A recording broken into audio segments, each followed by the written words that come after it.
Good evening. कैसे हैं सभी?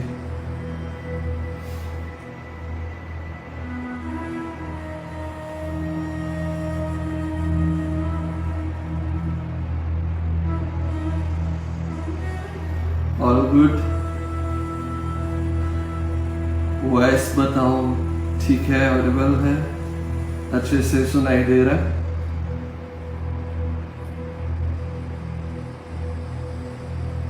डिम्पी, आवाज ठीक है?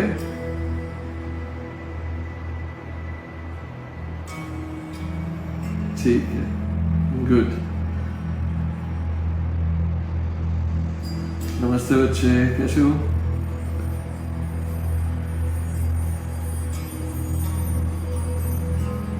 जय ओंकार। दीदी कैसे? कबीर, कबीर ठीक? सत श्री अकाल।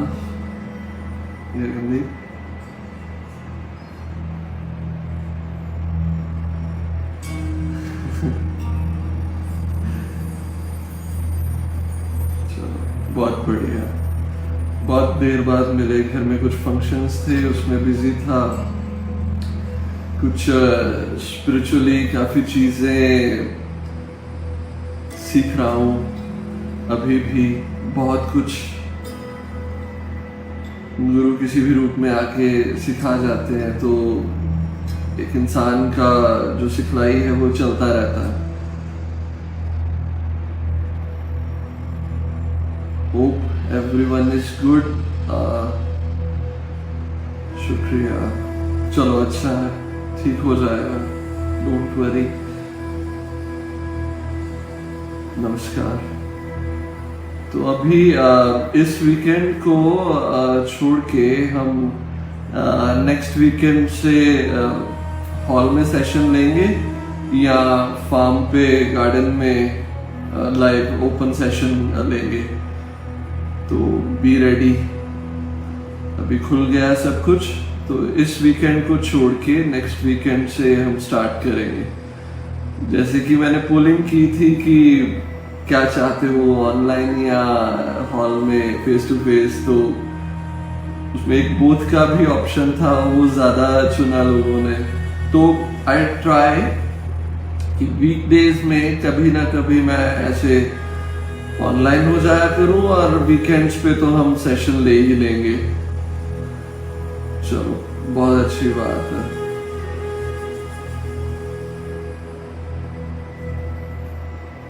गगनदीप के क्वेश्चंस कमेंट में आए थे, वो मैं लास्ट में करूंगा क्योंकि ऑलरेडी हम वो क्वेश्चंस डिस्कस कर चुके हैं, तो एक बार इसको दोबारा रिवाइज कर लिया जाएगा। उससे पहले कोई और क्वेरीज हो या कोई क्वेश्चंस हो आपके दिमाग में, जहन में कुछ चल रहा हो, कुछ सिचुएशंस हो ऐसी जो आपने डिस्कस करनी हो, तो वो बताएं। अगर कोई भी डिस्कशंस करनी हो रिगार्डिंग मेडिटेशन और कोई भी चीज का, स्पिरिचुअलिटी, कुछ भी दिमाग में हो, तो वो जरूर डिस्कस करें, क्योंकि जब तक डिस्कस नहीं करोगे कुछ भी चीजें क्लियर नहीं होंगी, हम आगे नहीं बढ़ सकते। स्टेप बाय स्टेप चला जाए तो बेटर है।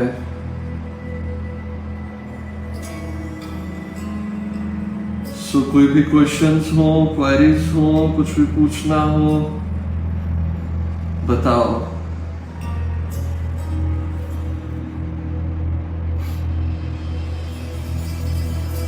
आ जाए तब तक सभी। नमस्ते।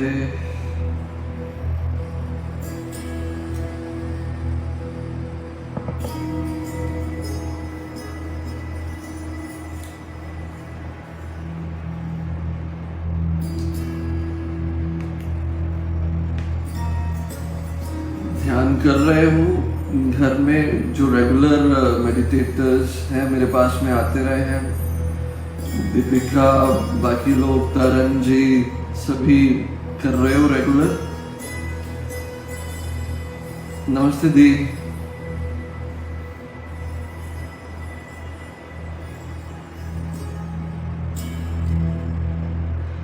अरे उस दिन दी आपको गाड़ी में एकाएक मिले तो मेरे साथ में कुछ गेस्ट थे इसलिए नहीं रुक पाया, बट अच्छा लगा मिलके।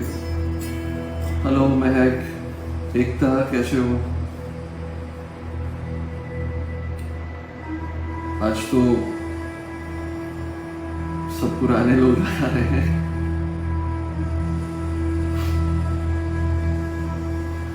सो भाई कोई भी क्वेरी हो, कोई भी क्वेश्चन हो तो प्लीज पूछो, कोई बात हो। अदरवाइज गगन है तो अगर नहीं है आपके साथ कोई दिमाग में नहीं चल रहा तो जो क्वेरीज उसने पूछी थी वो मैं शुरू कर देता हूँ। भैया, how to let go old memories? It's very simple. आप जब सेशन पे भी आते थे तब भी मैं ये चीज सिखाता था कि ओल्ड मेमोरीज को कैसे छोड़ा जाए।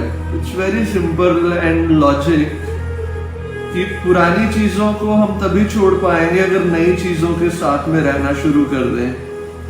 तो अपने आप को क्या करो, अपने आप को प्रेजेंट में रखना शुरू कर दो और जो पास्ट है उसे छोड़ दो। उसके बारे में क्यों सोचते हो?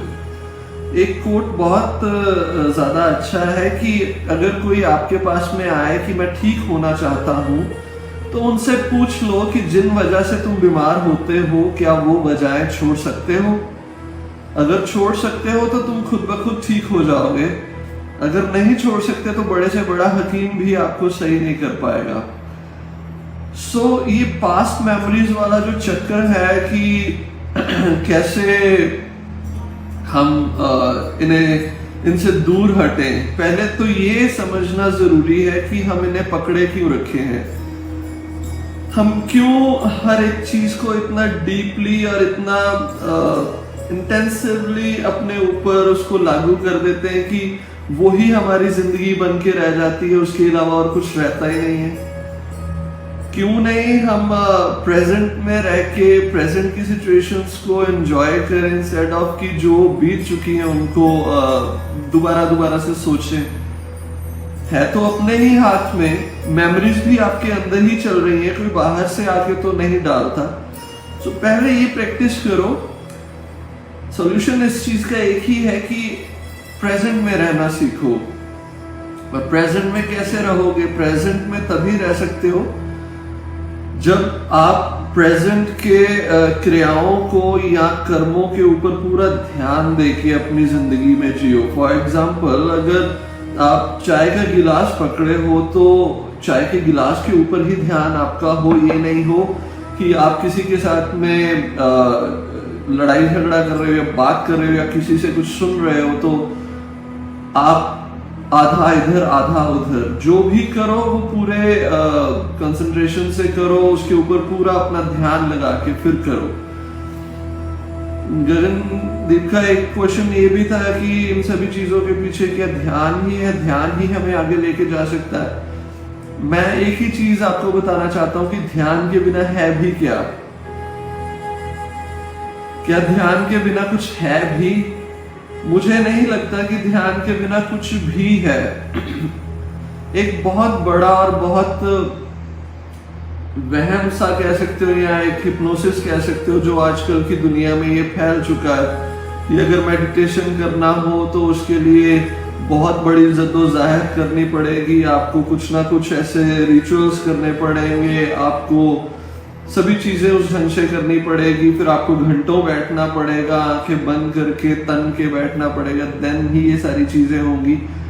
ये नहीं है ध्यान। ध्यान तो बहुत प्यारा सा एक एहसास है जिसमें बहुत प्यार है। हम अगर अपने बाल भी संवारते हैं तो अगर वो अच्छे से और उसके ऊपर ही ध्यान हो तो वो भी हमारा एक ध्यान बन जाता है। हम आईने में अपने आप को देख लेते हैं तो वो भी हमारा ध्यान बनता है। हम अपने फेस को देखते हैं, हम उस एहसास को महसूस करते हैं। डिपेंड करता है कि जैसे मैं बताता हूँ, एक नाइफ है, एक चाकू है, उसी चाकू से आप सब्जियां भी काट सकते हैं और उसी चाकू से आप किसी इंसान का कत्ल भी कर सकते हो।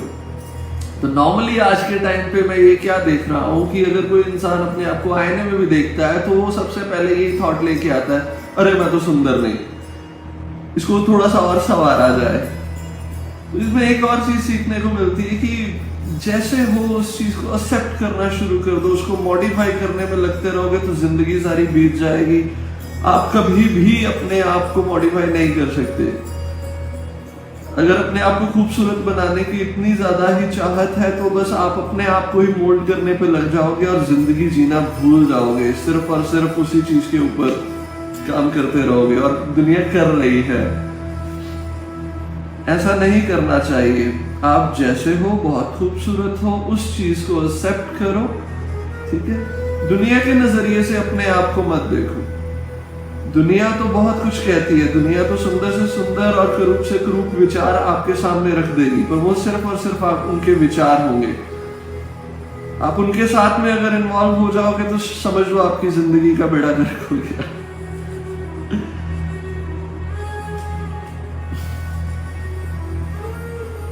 कई बार कुदरत पे चीजें छोड़ने पे जल्दी हो जाती है और कई बार प्लान करो तो भी कुछ नहीं होता। सब बोलते हैं प्लानिंग करो, बट आई थिंक जो चीजें हमारे कंट्रोल में नहीं है उसे भगवान पे छोड़ देना चाहिए। इस बात पे आपके क्या व्यूज हैं भैया? यस, आप 100% करेक्ट हो। बस इस चीज में थोड़ा सा इतना सच कर दो, ये जो आपने लास्ट लाइन लिखी है कि बट आई थिंक जो चीजें हमारे कंट्रोल में नहीं है उसे भगवान के ऊपर छोड़ दो। अगर हम कंट्रोल करना ही छोड़ दें और ये सोचना ही छोड़ दें कि मेरे कंट्रोल में ये नहीं है, तो और भी ज्यादा सुखद हो जाएगा सारा माहौल और सारी चीजें बहुत खूबसूरत चलनी शुरू हो जाएंगी। दो तरह की इस दुनिया में सोच है, दो तरह के इंसान हैं। एक कर्म योगी है, एक ईश्वर के ऊपर छोड़ने वाले हैं। कहते हैं कि हमने सिर्फ कर्म करना है और हमारे किए ही ये सारी चीजें हुई हैं। वो दोनों का, क्योंकि मैं यूरोप में जब रहा तो वहां पे भगवान नाम की कोई चीज नहीं। वो कहते हैं कि जो हम कर रहे हैं वही चीजें हमारे को रिजल्ट बन के मिल रही हैं।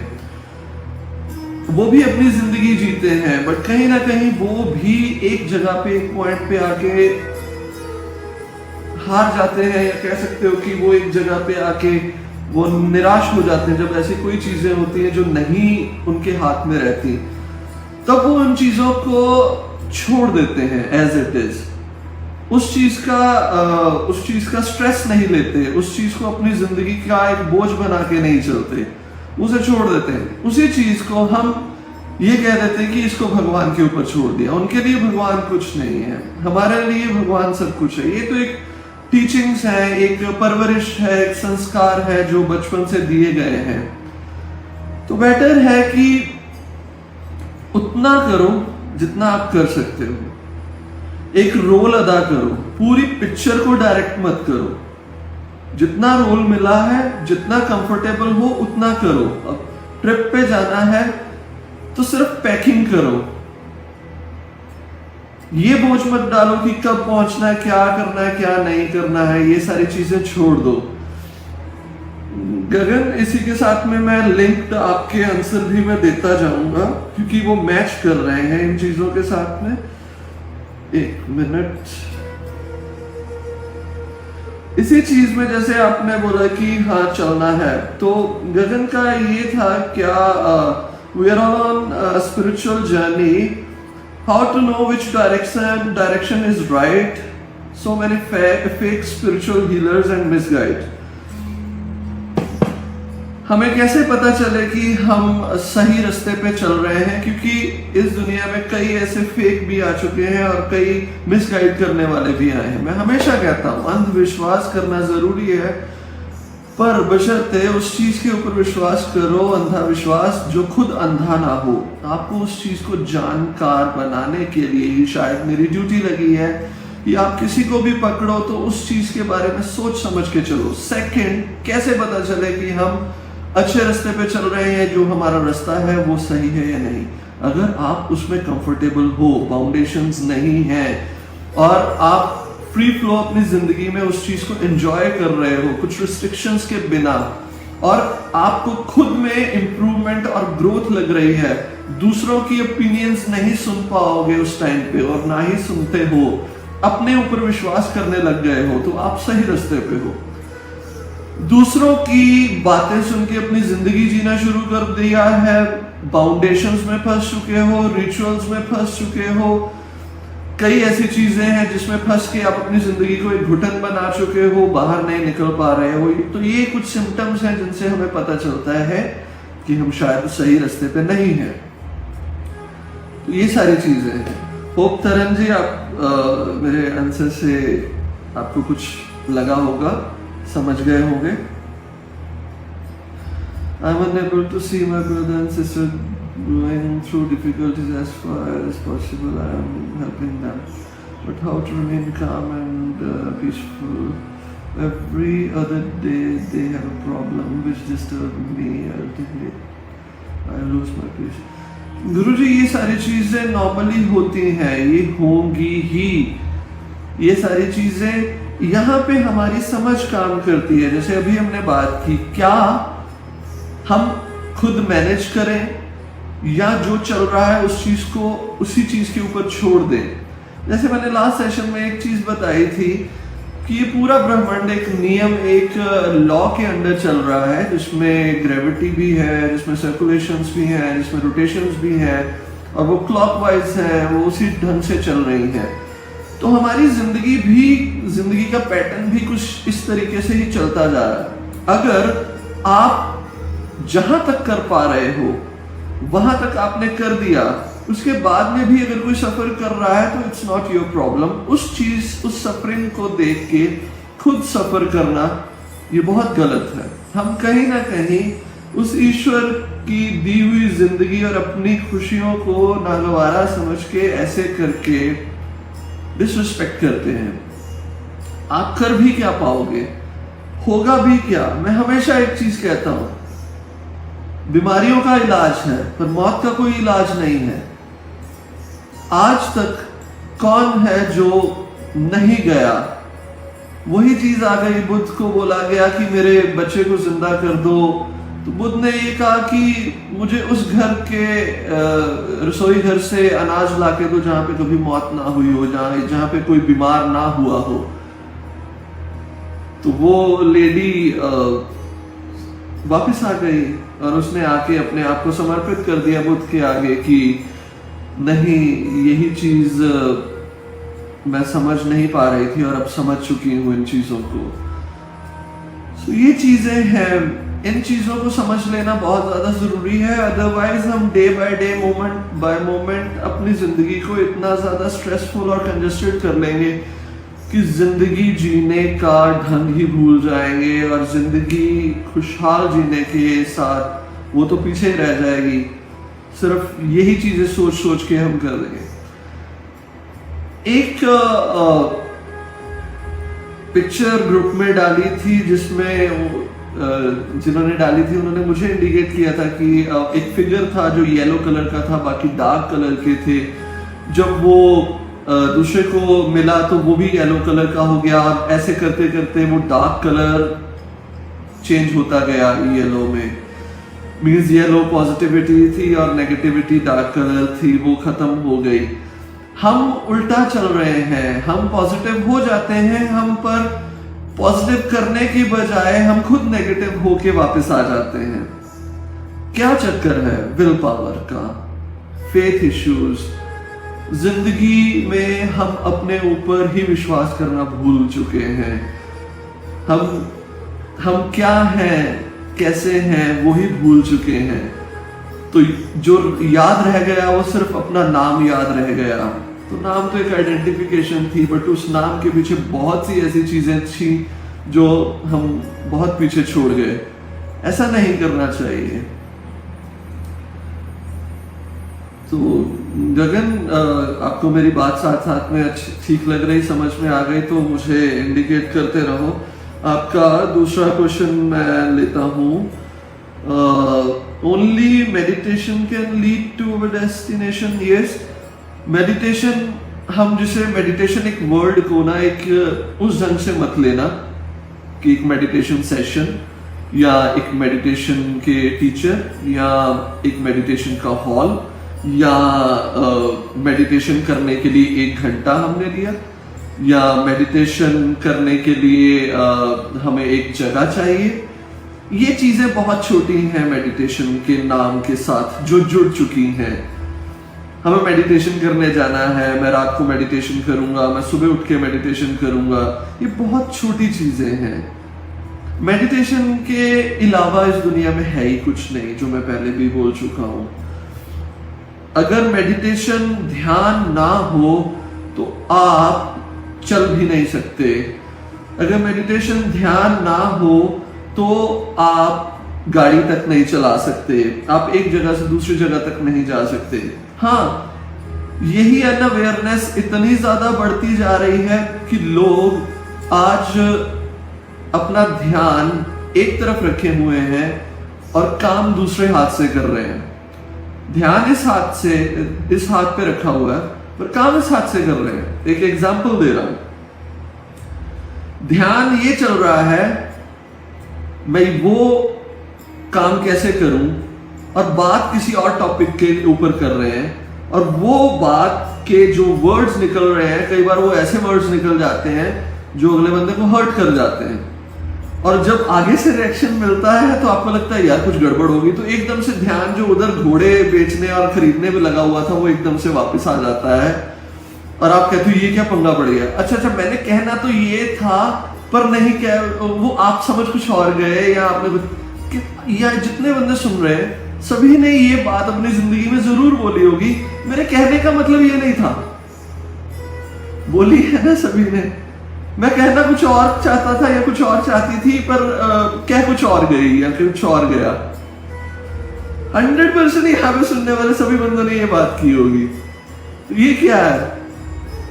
ये उसी ध्यान का एक बिगड़ा हुआ रूप कि ध्यान कहीं और पे और आप कहीं और बातें कर रहे हो। हर हर महादेव।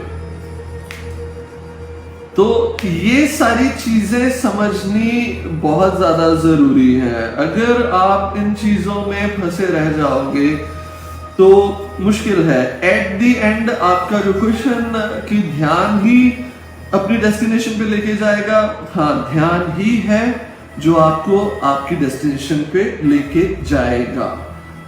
ये एक शब्दावली है आपको समझाने की, जबकि डेस्टिनेशन पे लेके जाना और ध्यान करना ये दोनों एक ही चीज है।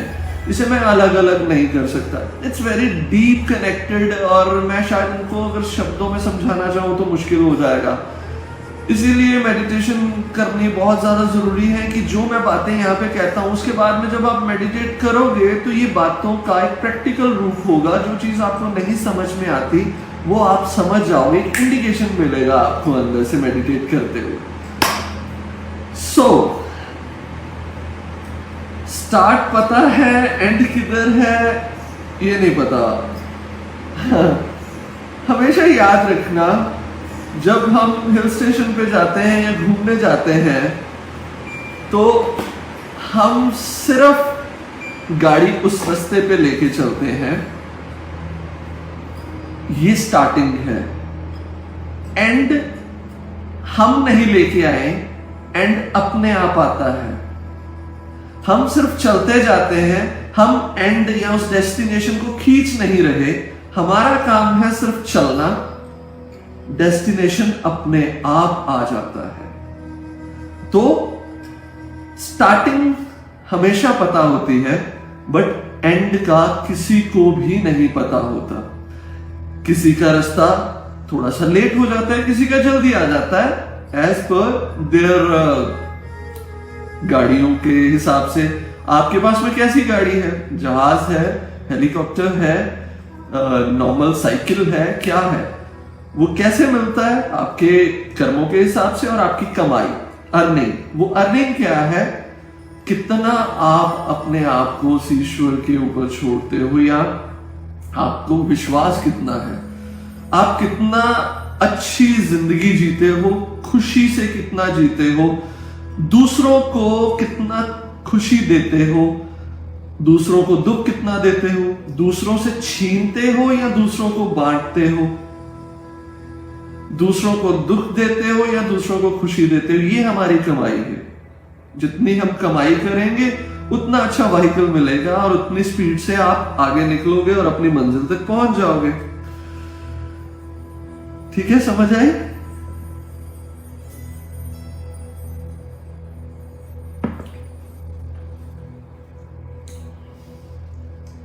मोनिका जी, आप लेट आए हो। बिल्कुल इसी क्वेश्चन का आंसर मैं ऑलरेडी दे चुका हूं। इस सेशन के बाद में जब ये वहां पे होगा तो आप एक बार दोबारा से सुन लेना। गगन, ठीक है। तो अगला क्वेश्चन है, शक्तिपात क्या है और ये दीक्षा जरूरी है? शायद इस चीज को डिस्कस मैंने पहले भी किया था। शक्तिपात है क्या? शक्तिपात, पहले तो समझो एक शब्द को, शक्तिपात, शक्ति का एक पाथ, एक वे, एक रास्ता। शक्तिपात होता क्या है? बेसिकली आज तक कुछ ही गिने चुने लोग हैं, जैसे ओशो हो गए, रामाकृष्णन हो गए, ऐसे कुछ गुणीजन जो पहले थे, उन्होंने ही शक्तिपात किया। उसके अलावा अगर आज कोई ये दावा करता है कि मैं शक्तिपात करता हूं, तो शायद उनको शक्तिपात का ये मतलब तक नहीं पता होगा कि शक्तिपात होता क्या है। तभी मैं कहता हूं कि हर एक चीज को सोच समझ के, विचार के फिर चला करो। शक्तिपात होता क्या है? मैं एग्जाम्पल के तौर पे अगर टीचर, एक गुरु बनता हूं और मैं ये कहता हूं मैं शक्तिपात करता हूं, मेरे पास में आओ, मैं तुम्हें शक्तिपात कर दूंगा, तो पहली बात ये समझ लेना कि जो ऐसा बोलता है उसको शक्तिपात का मतलब नहीं पता। क्योंकि यही सबसे बड़ी अड़चन शक्तिपात में बन जाती है, जब वो कहता है कि मैं शक्तिपात कर पाऊंगा या मैं शक्तिपात करूंगा। शक्तिपात कभी किया नहीं जाता। ये तो एक सिस्टम है गुरु और शिष्य का। शिष्य एक जगह पे रुक गया, कुछ अड़चन पड़ गई, रास्ता क्लियर नहीं है, कांटे झाड़ियां कुछ आगे पड़ी हैं। गुरु उस ईश्वर की शक्ति को अपने भीतर एक प्रार्थना के रूप में उतारता है।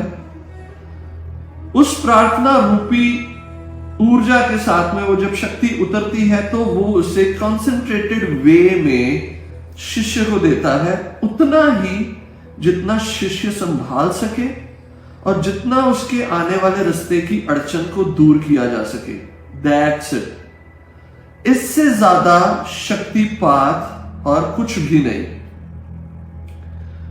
अगर कोई कहता है कि मेरे पास में आओ, मैं तुम्हारे को शक्तिपात करता हूं और तुम्हें मोक्ष द्वार दिखाता हूं या मैं तुम्हें मुक्ति दिलवाता हूं, तो कहीं ना कहीं गड़बड़ है, समझ लेना और संभल जाना। शक्तिपात का जो मैंने पहले कारण बताया कि यही दुविधा क्रिएट कर लेता है। जो गुरु शक्तिपात की काबिलियत रखता है वो कभी बोल ही नहीं सकता कि मैं शक्तिपात करता हूं। वो कभी कहेगा ही नहीं मैं शक्तिपात तुम्हारा करूं। वो तो बिन बताए ही कर देता है। वो तो सिर्फ शिष्य को देखता है, शिष्य अगर कुछ कहता है तो उसकी बात को सुनता है। वो ये तक नहीं कहता कि मैं तुम्हें शक्तिपात करने लगा हूं, वो सिर्फ कर देता है। और शायद ये बताता भी नहीं कि मैंने कर भी दिया, हो गया। ठीक है, ये है शक्तिपात इन रियलिटी। हां, जो सन्यासी होते हैं, कई बार गुरु और शिष्य इतने गहरे जुड़ जाते हैं तब वो अंदरूनी बातें भी साझी करनी शुरू कर देते हैं। फिर वो कहता है कि तू यहां पे फंसा है, इस चीज की ये रेमेडी है, मैं इस चीज को, इस रेमेडी को आपको उतनी डोज दूंगा जितनी आपको जरूरत है, बाकी का चलना तुम्हारे हाथ में है। That's it. और इस चीज को अगर कोई बढ़ा चढ़ा के एज ए बिजनेस रूप पे ले जाता है तो भाई उसके कर्म है। अगर आप भी ट्रस्ट कर लेते हो तो शायद वो शक्तिपात उसकी वजह से नहीं, आपके फेथ और आपकी ट्रस्ट की वजह से अपने आप हो जाएगा, और कुछ नहीं। क्या सपने बेफजूल भी आते हैं, या हर सपने के अंदर कुछ ना कुछ है छुपा होता है? मोनिका जी, डिपेंड अपॉन यूर एजुकेशन। अगर मैं कहूं कि इस चाय के अंदर नींबू भी छुपा हुआ है तो मैं शायद उसे खोजने के लिए निकल जाऊं, और अगर मेरी एजुकेशन होगी कि सिर्फ मैं इसका मजा लूं तो मैं इसे खोजने के लिए नहीं जाऊंगा। ये तो आपकी एजुकेशन के ऊपर है। दोनों चीजों में आप ठीक हो। लोग पैसे लेते हैं चक्रा ओपनिंग के लिए और कुंडलिनी के लिए। हाँ जी, लेते हैं। दो नहीं, इसे फ्रॉड मत कहो। वो उनकी क्रिया है, वो उनके कर्म है, वो लेते हैं, उनको लेने दो। इसे हम फ्रॉड नहीं कह सकते, ना हम इसे ये कह सकते हैं कि ये गलत है। करने दो जो भी करता है, हम किसी को कुछ गलत नहीं कहेंगे। बट हाँ, इतना संभल जाना कि क्या हम उन चीजों में पढ़ना चाहते हैं, पैसे देना चाहते हैं। बस इतना सा बात है कि क्या ईश्वर की दी हुई शक्ति या ईश्वर की दी हुई ब्लेसिंग्स को अगर कोई गुरु अपने शिष्य को देना चाहेगा तो क्या उसके वो चार्जेस लेगा? लेंगे, लेना भी चाहिए, बट उसके पीछे रीजन हो गया। क्या वो चीजें उनकी प्रोफेशंस तो नहीं है? आफ्टर ऑल उन्होंने भी खाना है, घर परिवार चलाना है, तो उनके लिए ये गलत नहीं है। वो ले, जब तक है वो लेना चाहते हैं वो ले। बट कई ऐसे भी हैं वो लेते भी हैं, और उनको अगर कुछ लगता है कि इनसे नहीं लेना चाहिए तो वो नहीं भी लेते, तो वो अपनी जगह पे ठीक है। अगर आपको लगता है कि ऐसे गुरु हैं जो आपके चक्रास को ओपन कर देंगे और आप उनके पास में जाके अपना चक्रास को खुलवा दोगे, तो जरूर पैसे देने चाहिए। बट बशर्ते आप इतने ज्यादा सरेंडर कर दो उनके आगे कि वो एक फेथ बन जाए, और वो जो भी करें उससे पहले आप ही अपने सरेंडर की उस शक्ति के साथ में इन चीजों को ओपन कर लो। Hope you understand. प्रेम का कोई रूप नहीं होता, आप बोलते हो। फिर ऐसा क्यों होता है कि husband wife, boyfriend, girlfriend, soulmates की एनर्जी ज्यादा एक्सचेंज होती है बजाय कि माँ बेटे के साथ रहे या माँ बेटे के साथ? ये आपका एक्सपीरियंस है। उन लोगों को पूछो जो माँ बेटे एक दूसरे के साथ में रहते हैं। अपने अनुभव को बाकी अनुभव के साथ में मत जोड़ो। अगर एक माँ है, उसका अपने बेटे के साथ में नहीं बनती, उसके अपने पति के साथ बनती है, तो वो उसका कर्मास और उनकी एनर्जी फ्लो है। इसका मतलब ये नहीं है कि वो उस जगह पे गलत है। मैंने कुछ ऐसे भी माँ बेटे और माँ बेटी देखी हैं जो आपस में इतने एनर्जी फ्लो में होते हैं, वो उनकी ही बनती है और किसी की बनती नहीं है। शायद आपने वो नहीं देखे होंगे, इसलिए ये क्वेश्चन अराइज हुआ।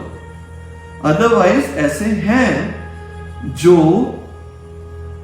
शायद मैंने यहां तक भी देखा है कि शादी होने के बाद में भी वो अपने माँ के साथ में ज्यादा अटैच है, तो उसी वजह से शादियां भी टूट जाती हैं।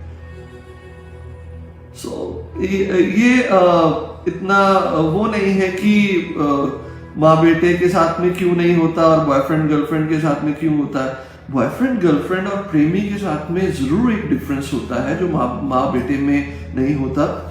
माँ और बेटा, बेटा या बेटी बचपन से माँ के साथ में रहे होते हैं। वो कमी, वो तड़फ जो एकदम से जो चीज नहीं मिली और उसे पाना है, वो एक husband wife, boyfriend girlfriend, soulmates में आती है। वो माँ और बच्चे में कभी नहीं आएगी। वो तड़फ तो धीरे धीरे डिसॉल्व हो जाती हैं, वो एक ही हो जाते हैं। वो चीजें एग्जैक्टली उन रिलेशंस में नहीं आती जो बाद में मिलते हैं। अब एक सुगंध है, आप परफ्यूम लगा के घर से निकलो तो आपको परफ्यूम का फ्रेग्रेंस आना बंद हो जाएगा, बट जो आपको मिलेगा उसी को आएगा। ठीक है ना? तो ऐसा ही माँ और बच्चे का रिलेशनशिप, बाप और बच्चे का रिलेशनशिप होता है। वो एकदम से अग्रेसिव नहीं होते। ठीक है, समझ में आई?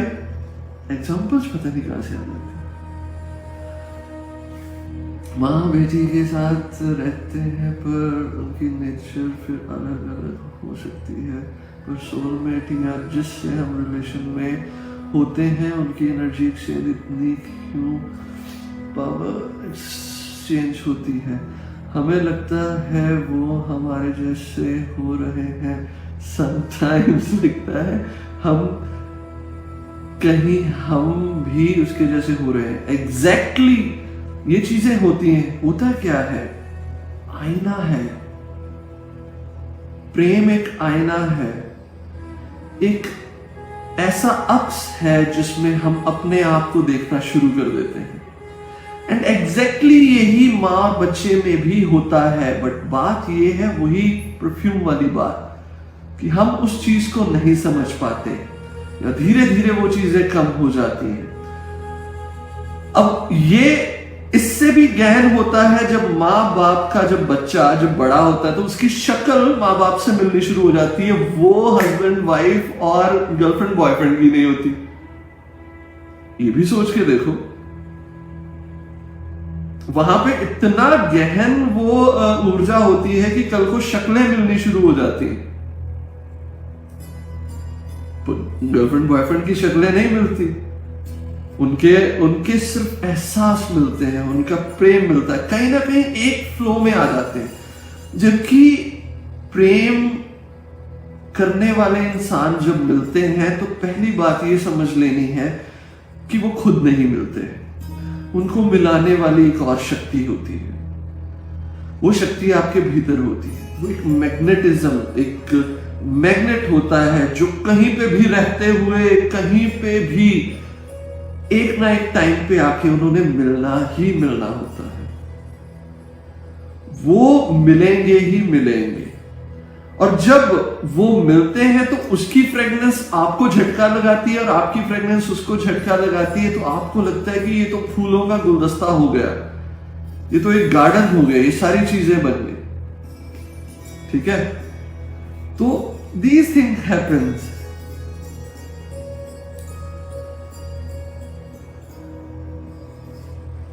अब आगे है, is past life regression beneficial in this point of life? Can we correct our mistakes of past life which create problems in the present? गुरुजी अभी मत जाना, मैं हमेशा मना करता हूं। अभी के ही हम एक्सपीरियंस इस प्रेजेंट लाइफ के ही नहीं संभाल पाए, अगर पास्ट लाइफ कर लेंगे तो कैसे संभाल पाएंगे कि आज जिसके साथ में रह रहे हैं पिछले जन्म में उसी ने आपको सबसे बड़ा धोखा दिया हो, तो शायद 2 मिनट में आज जिनके साथ में रह रहे हैं उसको छोड़ के भाग जाएंगे हम। ये पंगा कभी मत लेना। ये तब आता है और तब हम इस चीज को कर सकते हैं जब हम इतने काबिल बन जाएं कि इस जिंदगी को भी हम संभाल सके और इस जिंदगी के साथ में पुरानी जिंदगियों की मेमोरीज को भी संभाल पाए। अगर ये इतना ज्यादा सही होता तो भगवान पिछली कई जिंदगियों की मेमोरीज हमारे दिमाग में रखते तो आज हम शायद जी ही ना पाते। आज अगर मेरा दोस्त मुझे मिलता है और मेरे एकदम से मेमोरीज आ जाती है कि पिछले जन्म में इसने मेरे साथ में 1.5 लाख का घोटाला किया, तो मैं उसको मिलने की बजाय उससे बोलूंगा कि पिछले जन्म वाली तो पहले हिसाब किताब कर ले, फिर क्या करेगा। आज हम जिसके साथ में प्रेम कर रहे हैं, अगर वही पता चले कि वो पिछले जन्म में हमारी माता थी, माँ थी, तो क्या वो माँ की फीलिंग्स रख के आज हम जिसके साथ में प्रेम कर रहे हैं उसके साथ में प्रेम कर पाएंगे? अगर ये पता चल जाए आज जो हमारा हस्बैंड है वही पिछले जन्म में हमारा कातिल था, तो क्या हम वो जी पाएंगे? खतरनाक दुनिया हो जाएगी, जिंदगी नष्ट हो जाएगी। इन चीजों में मत पड़ना कभी भी। भगवान के आगे प्रार्थना करो सिर्फ इतना ही कि ईश्वर वो मेमोरी अगर दिखानी हो तो दिखा, जिस मेमोरी की वजह से मैंने पिछली बार में गलती की और इस बार गलती ना करूं। क्योंकि एक इंसान में पास्ट लाइफ रिग्रेशन करवाने वाले और करने वाले में इतनी कैपेबिलिटी नहीं कि वो वही मेमोरीज चुन के वापस ले आए जो संभाल पाए। वहां पे तो दरवाजे खुलते हैं, कौन सा दरवाजा खुल जाए हमें क्या पता।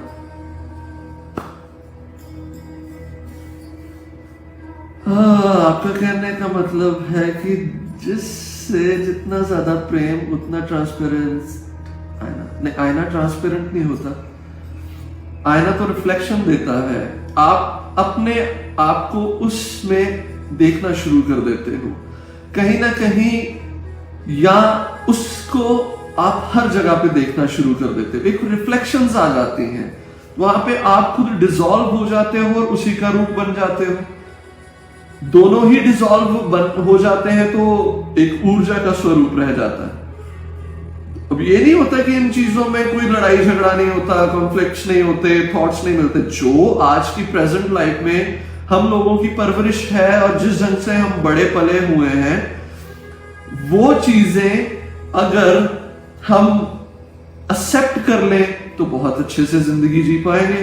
अगर हम मोल्ड करना शुरू कर दें एक दूसरे को, तो फिर वो कॉन्फ्लिक्ट्स बढ़ते जाएंगे। वहां पे तो जजमेंट्स रहती ही नहीं, वहां पे तो सिर्फ और सिर्फ बहना होता है और कुछ भी नहीं।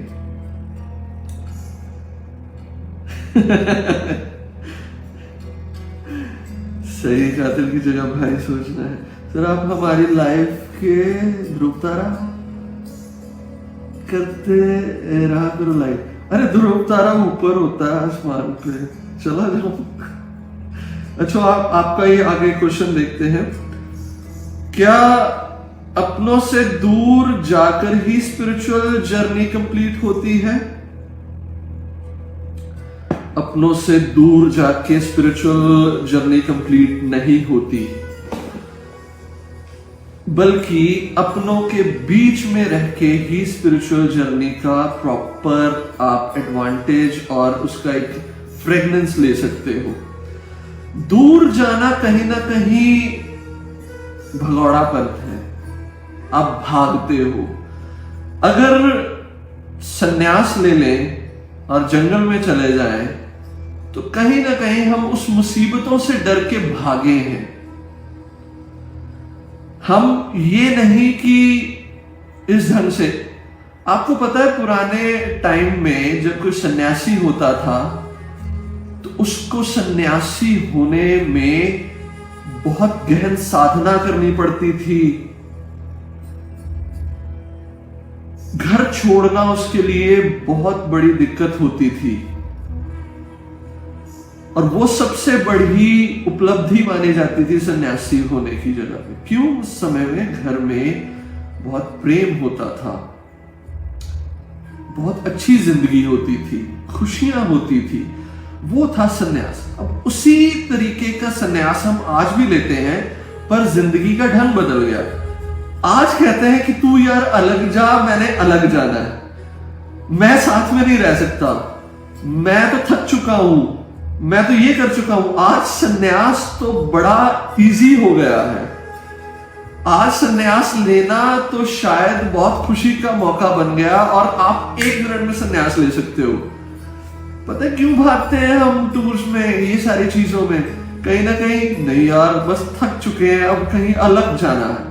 वहां पे पहले समय में वो थकना नहीं होता था, तो वहां पे सब चीजें होती थी और दूर जाना आपका सन्यास बनता था।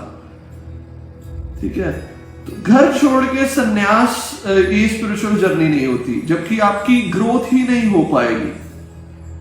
ग्रोथ अगर चाहते हो तो इन लर्निंग्स के बीच में रह के ही आप आगे चल सकोगे।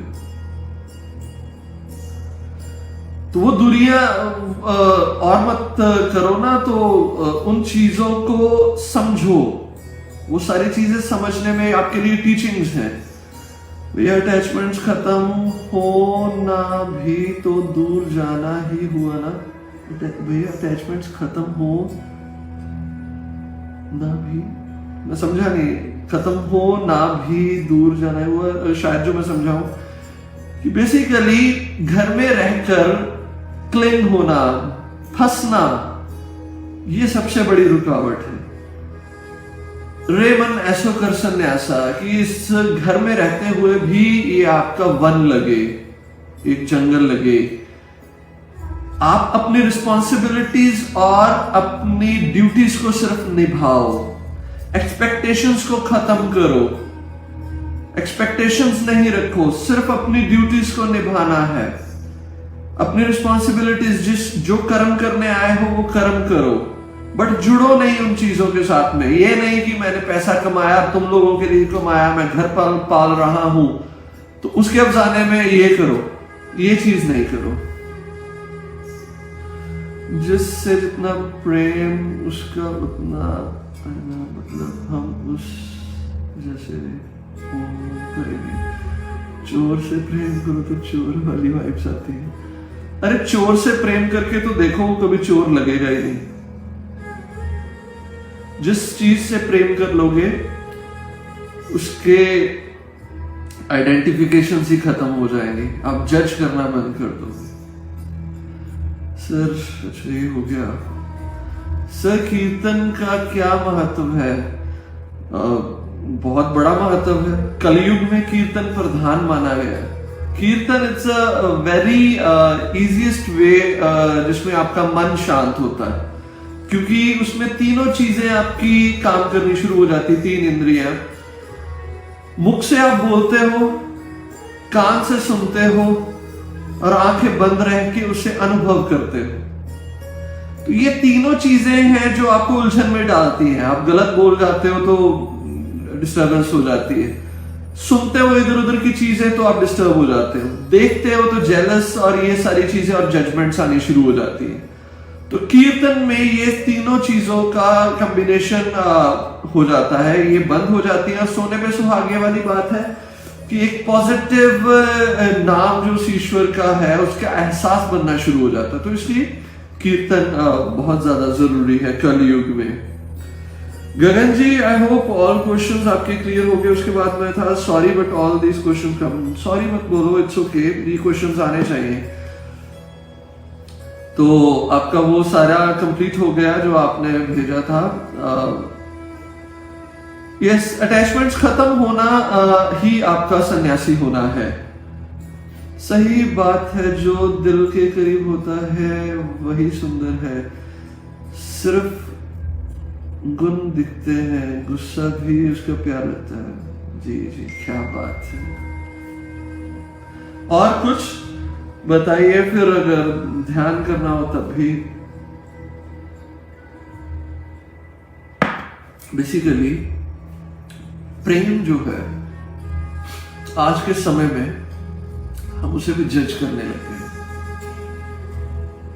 प्रेम में ये ध्यान रखना कि दोनों चीजें एक्सेप्टेबल हैं, अच्छाई भी और बुराई भी, गुस्सा भी खुशी भी।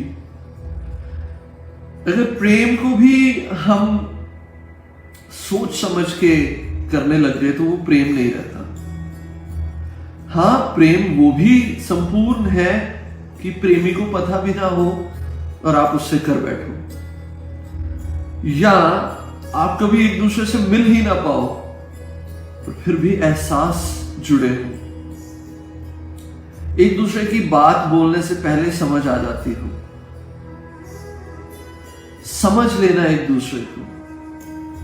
और सबसे बड़ी बात, उस प्रेम में सिर्फ और सिर्फ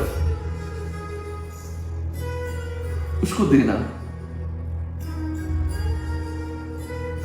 और लेने की उपेक्षा नहीं करनी।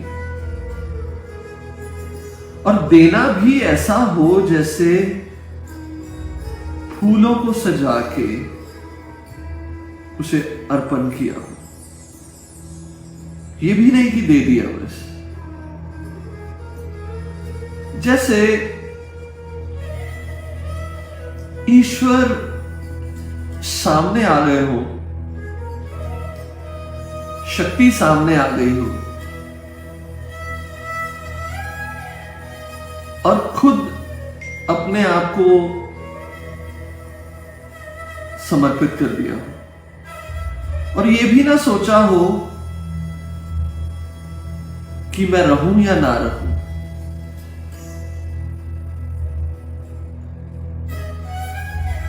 प्रेम बहुत गहरा है, बहुत मुश्किल से उसकी नब्ज को पकड़ा जा सकता है। आजकल के प्रेम को देखकर अपने आप को धोखे में मत रखना। प्रेम जिंदगी का स्रोत है। प्रेम वो ऊर्जा है जिससे आप बनते हो, और वो ऐसा बनना होता है जिसमें आप होते हुए भी नहीं होते।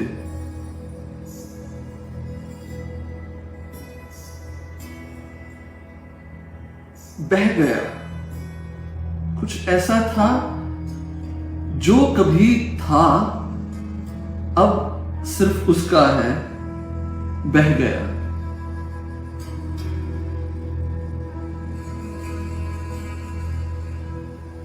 मौन में उतर जाना,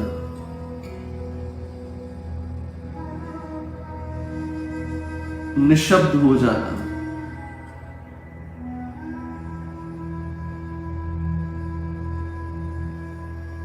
वो प्रेम ध्यान में बदल जाना।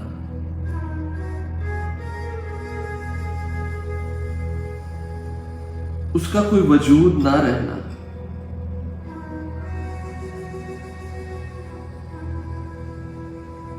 मिट गए।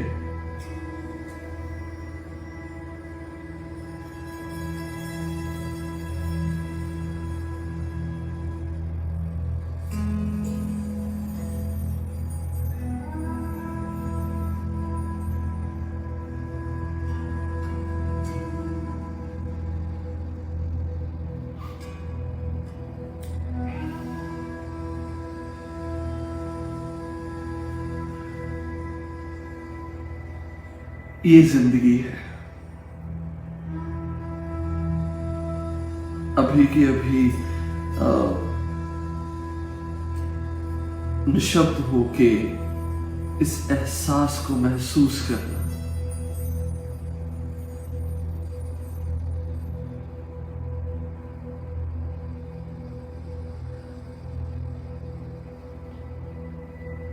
धीरे से इसी एहसास को ध्यान में लेके चलते हैं।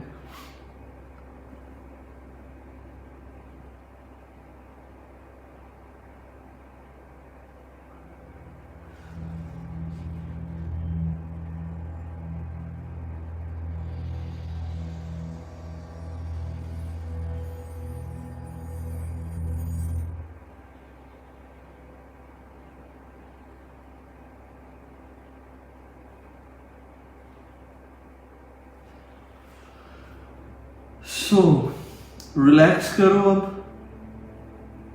ध्यान में उतरते हैं।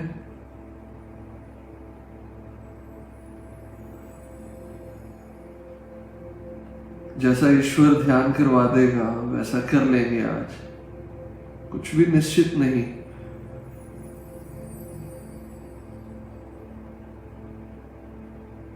अपने गैजेट्स, अपने फोन वो साइड पे रख दो। ईयरफोन्स या जो भी आपके कानों तक ध्वनि पहुंचे, सिर्फ वही चीजें हों।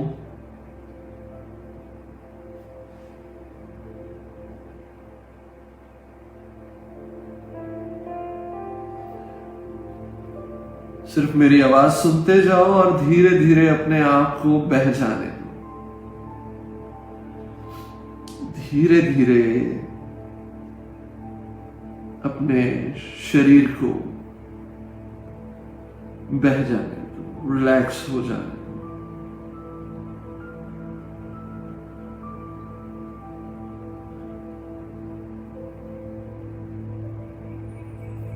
आपका शरीर पांव से लेके सर तक बिल्कुल शांत, रोआ रोआ तक आपका बिल्कुल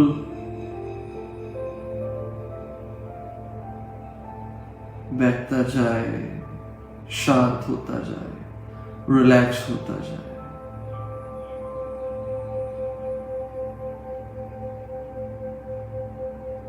दिमाग में कोई भी जो विचार चल रहे हो, आज उनसे भी प्रेम करेंगे। वो बुरे हो, अच्छे हो, हैं अपने ही, आने दो उन्हें भी।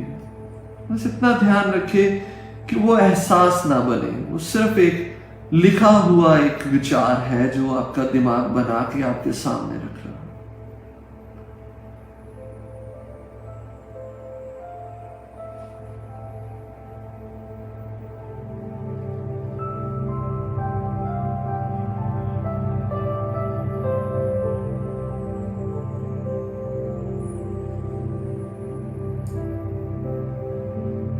उसे देखते रहे, उसे देखते देखते आपका ध्यान आपके शरीर के ऊपर पहुंच जाए, आपके पांव, एड़ियां, तलवे, उंगलियां, टोज बिल्कुल रिलैक्स हो जाए, शांत हो जाए। लोअर बॉडी, हिप्स तक, आपकी कमर तक बिल्कुल शांत और रिलैक्स हो जाए।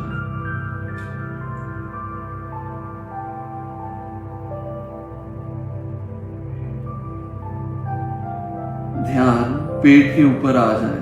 पेट जैसा भी हो उसे शांत होने दे, तना हुआ ना, उसे एकदम से रिलैक्स कर दे। बेल्ट पहनी हो तो उसे खोल दे, लूज कर दे।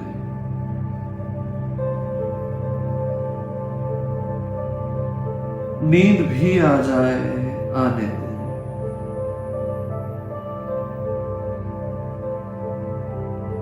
Upper body, chest, back, shoulders, आपके कंधे ढीले हो जाएं नीचे की ओर, जैसे बहुत भारी वजन उतर गया हो उसके ऊपर से।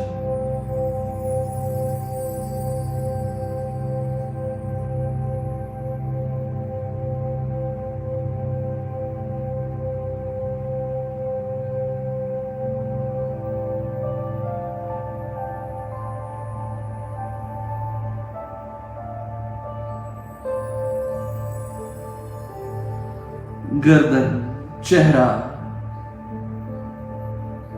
आपके चीक्स, जॉज बिल्कुल ढीले हो जाए। फोरहेड, आईज के कॉर्नर के मसल्स बिल्कुल रिलैक्स हो जाए, बिल्कुल शांत हो जाए।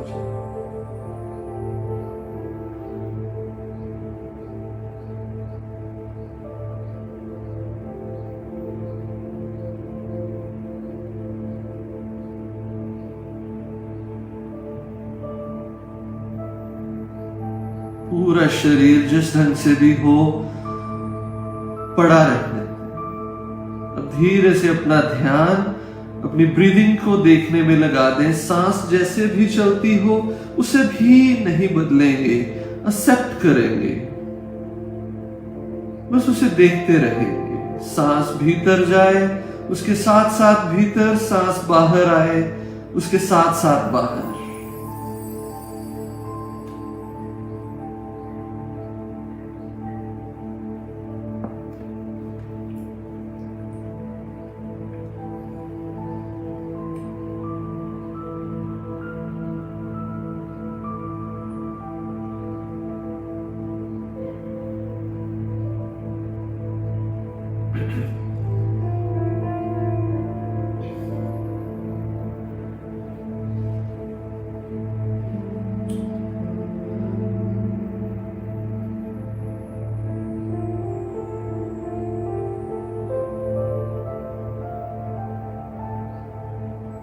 सिर्फ सांस को देखते जाएं। सांस के साथ अगर पेट भी हिलता हो तो बिल्कुल आराम से उसे भी देखें, महसूस करें पेट का फूलना, बैठना।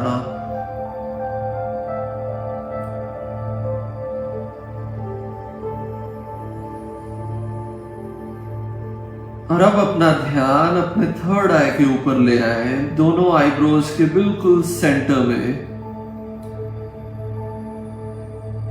कुछ मिनट के लिए उस यूनिवर्सल साउंड जो शुरू से थी और अंत तक वही रहेगी, ओम की ध्वनि। ध्यान तीसरे नेत्र के ऊपर और मेरे साथ ओम की ध्वनि करते जाएंगे कुछ मिनटों तक। ओम की ध्वनि बहुत प्रेम से होगी, जैसे उस ईश्वर को पुकार रहे हो, उस ऊर्जा को जो अभी भी है, इसी वक्त भी है, जिस ऊर्जा से आपकी सांस चल रही, दिल की धड़कन, पेट में पाचन क्रिया, सब कुछ वो ओम ध्वनि मेरे साथ कुछ मिनटों तक उच्चारण करते रहेंगे। आंखें बंद होंगी, ध्यान थर्ड आए, दोनों आईब्रोज के सेंटर में, और ओम का उच्चारण करें। जब उच्चारण करेंगे तो अपनी ही ध्वनि को अपने कानों से सुनेंगे भी।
पूरे शरीर को वाइब्रेट होने दें, कहते जाएं, उच्चारण करते जाएं। इसकी ऊर्जा पूरे शरीर में पांव से सर तक फैल जाए, रोआ रोआ तक कंपित हो जाए।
धीरे से जो ध्यान थर्ड आई पे था उसको अपने स्कल पे ले आए, सर के बिल्कुल ऊपर छोर पे, सर के बिल्कुल बीचों बीच और 7 बार ओम का उच्चारण करेंगे मेरे साथ।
बिल्कुल छोड़ दे, अपने आप को समर्पित कर दे उस ईश्वर के आगे।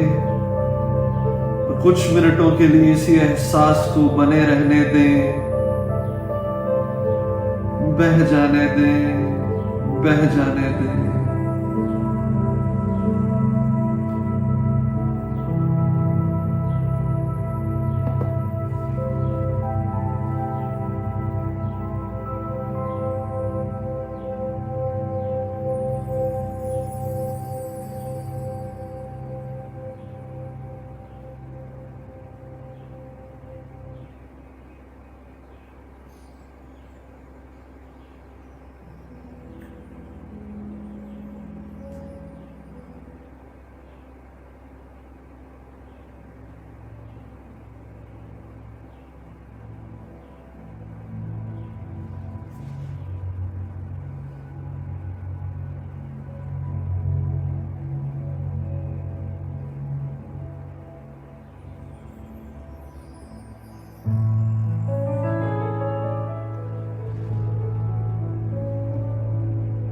अब आहिस्ता सा अपने पूरे शरीर में एक स्माइल दौड़ जाए, जैसा आपकी पूरी बॉडी का हर एक पार्ट स्माइल कर रहा हो। आपके लिप्स भी बिल्कुल हल्के से स्माइल करें, आईज भी स्माइल करें, पूरी बॉडी का रोआ रोआ तक स्माइल करने लग जाए।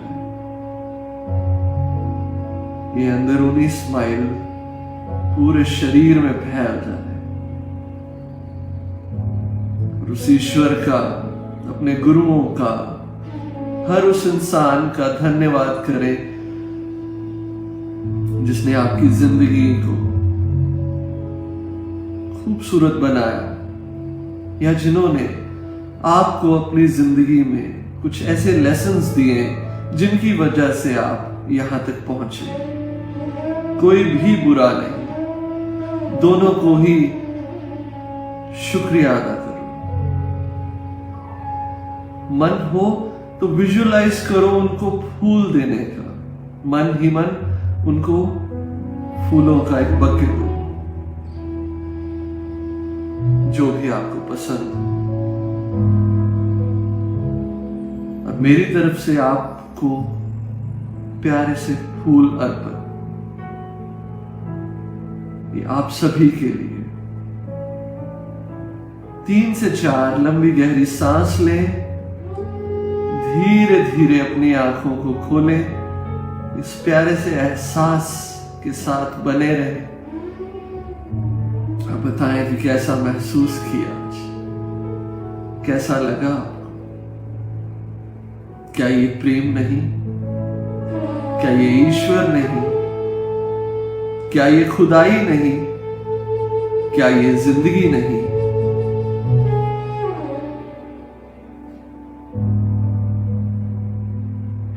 बस खुशी हो, चेहरे पे स्माइल हो, खुश रहे। मैं आप सभी का धन्यवाद करता हूं, शुक्रिया अदा करता हूं।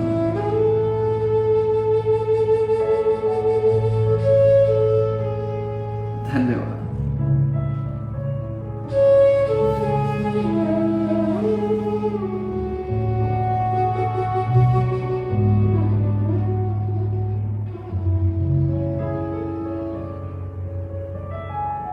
आज का ध्यान और आज के प्रश्नोत्तरी यहीं पे समाप्त करते हैं, संपूर्ण करते हैं, पूर्ण हो गए। शुक्रिया आप सभी का, आप सभी का बहुत बहुत शुक्रिया। थैंक्स।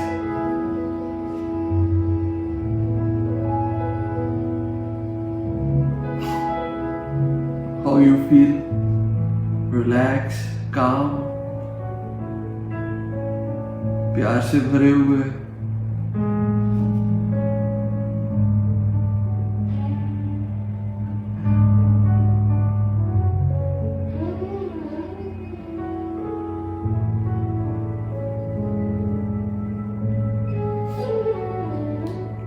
भजन सुनना है, मैं लगा देता हूँ, बट फेसबुक वाले वो म्यूट कर देते हैं, कहते हैं कि आप नहीं लगा सकते।